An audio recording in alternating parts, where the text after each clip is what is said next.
আসসালামু আলাইকুম প্রিয় চাকরি প্রত্যাশী ভাই ও বন্ধুদের জন্য আবারও নতুন একটি চাকরি নিয়োগ নিয়ে হাজির হলাম। তো মূলত এই চাকরি নিয়োগটি হচ্ছে বাংলাদেশ রেলওয়ে।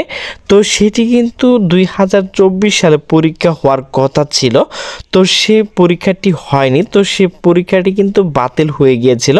তো সে বাতিল হওয়ার কারণটি হচ্ছে রেলওয়ে যে পরীক্ষার প্রশ্ন তো সেটি কিন্তু ফাঁস হয়ে গিয়েছিল, তো সেই কারণে কিন্তু পরীক্ষাটি বাতিল করা হয়েছিল। তো সেই পরীক্ষাটি কিন্তু 2025 সালে মার্চের প্রথম সপ্তাহে শুরু হবে। তো সেই বিষয়ে কিন্তু একটি নোটিশ প্রকাশ করা হয়েছে। তো সেই নোটিশটি প্রকাশ করা হয়েছে দ্য ডেইলি ক্যাম্পাস। তো নোটিশে বলা হয়েছে রেলওয়ে বাতিল হওয়ার নিয়োগ পরীক্ষা মার্চের প্রথম সপ্তাহে শুরু হবে। তো সেই নোটিশটি প্রকাশ করা হয়েছে 13 জানুয়ারি 2025 সকাল 8:12। নোটিশে বলা হয়েছে প্রশ্নপত্র ফাঁসের অভিযোগ বাতিল হওয়া বাংলাদেশ রেলওয়ে উপসহকারী প্রকৌশল পদে পরীক্ষা আগামী মাসের প্রথম সপ্তাহে আয়োজন করা হতে পারে। ইতিমধ্যে প্রশ্নপত্র তৈরির কাজ শুরু হয়েছে বলে জানা গেছে। রবিবার পাবলিক সার্ভিস কমিশন পিএসসি জনসংযোগ কর্মকর্তা এস.এম.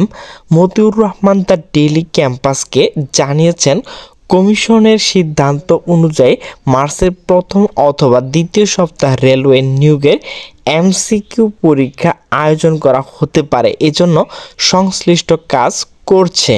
এর আগে গত 2 ডিসেম্বর রেলওয়ে উপসহকারী প্রকৌশল পদে পরীক্ষা বাতিল করে পিএসসি।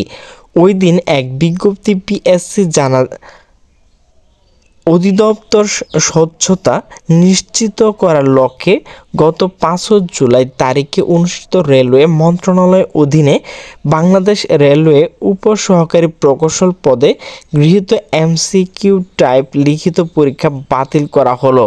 গত 5 জুলাই রেলওয়ে উপসহকারী প্রকৌশল পদে নিয়োগ পরীক্ষা অনুষ্ঠিত হওয়ার পর 7 জুলাই বেসরকারি একটি টেলিভিশন চ্যানেল পিএসসির অধীনে অনুষ্ঠিত বিভিন্ন নিয়োগ পরীক্ষা প্রশ্নপত্র ফাঁস নিয়ে প্রতিবেদন প্রকাশ করে। সেখানে পিএসসির কর্মকর্তা প্রশ্নপত্র ফাঁসে জড়িত বলে অভিযোগ করা হয়। এরপর পিএসসির অধীনে নিয়োগ পরীক্ষায় 22 জন গ্রেফতার করা হয়েছে। সর্বশেষ গত 27 নভেম্বর 2 জন গ্রেফতার করেছে পুলিশের অপরাধ তদন্ত বিভাগ সিআইডি। এসব অভিযোগের পরিপ্রেক্ষিতে রেলওয়ে নিয়োগ পরীক্ষা বাতিল করে পিএসসি। ভিউয়ার্স, আপনারা যারা রেলওয়ে আবেদন করেছিলেন, তো আপনাদের যে পরীক্ষা তো সেটি কিন্তু মার্চের 2025 সালে পরীক্ষাটি হবে। আমার ভিডিওটি যদি ভালো লাগে তাহলে অবশ্যই লাইক কমেন্ট শেয়ার করবেন। সকলে সুস্থ থাকবেন, ভালো থাকবেন। আল্লাহ হাফেজ।